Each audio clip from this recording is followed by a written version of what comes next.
there, guys. My name is Infernando. I play for LADON HEADS and Toxical, and I was asked by the Metal Crypt to make this small video speaking about four inspirational albums that changed my life.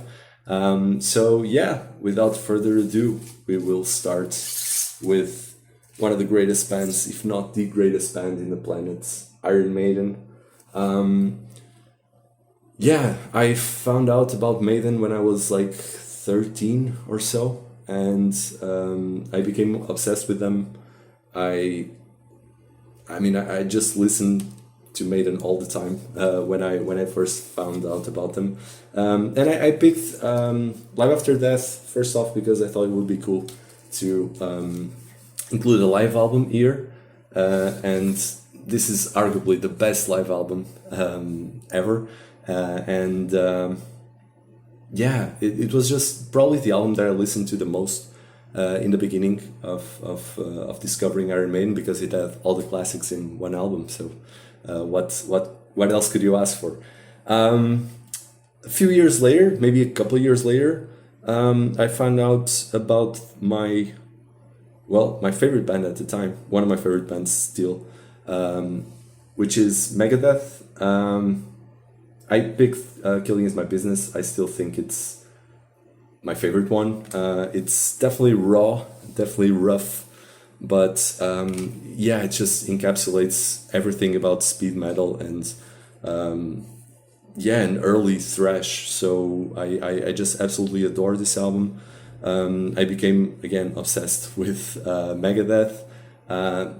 If Maiden made me want to pick up the guitar, I think Megadeth made me want to start a band, and it was around that time, I don't know, maybe 2008 or so, that I tried to start a band for the first time.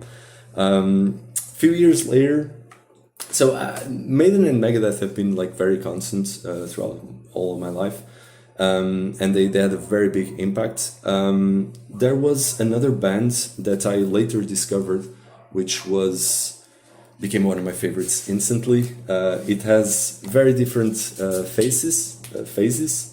I can take the plastic off, so you'll get it. It's Battery, and this is Twilight of the Gods. I don't think the lighting is too bad.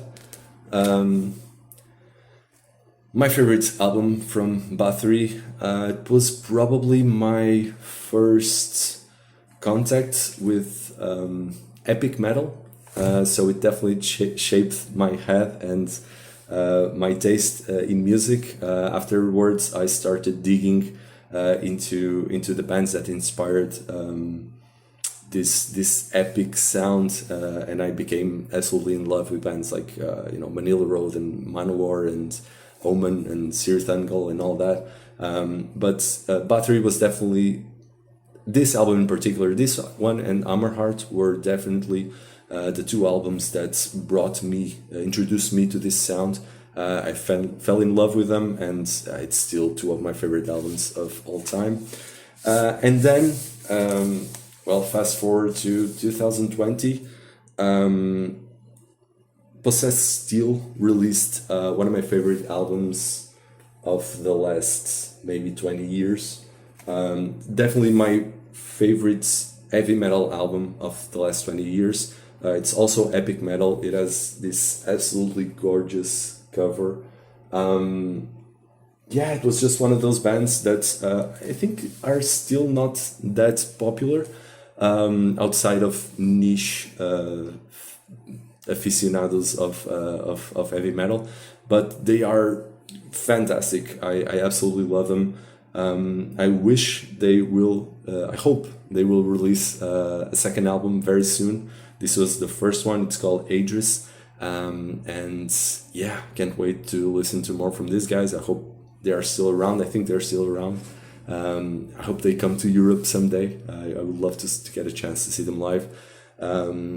So yeah, these four are, probably not my favorite. I don't really have a top 4 or top 5, top 10 or whatever, but they are definitely very impactful albums that represent different phases of my life. Dispossessed still was definitely a big push for me to restart a band and try to make music. It was bands like this, bands like Eternal Champion, bands like Midnight Priest, bands like Wanderer, these new bands that were coming out and releasing all cool stuff. Really incentivized me to start writing music again and releasing it at last. So yeah, these were my picks. Hope you enjoyed it. Cheers.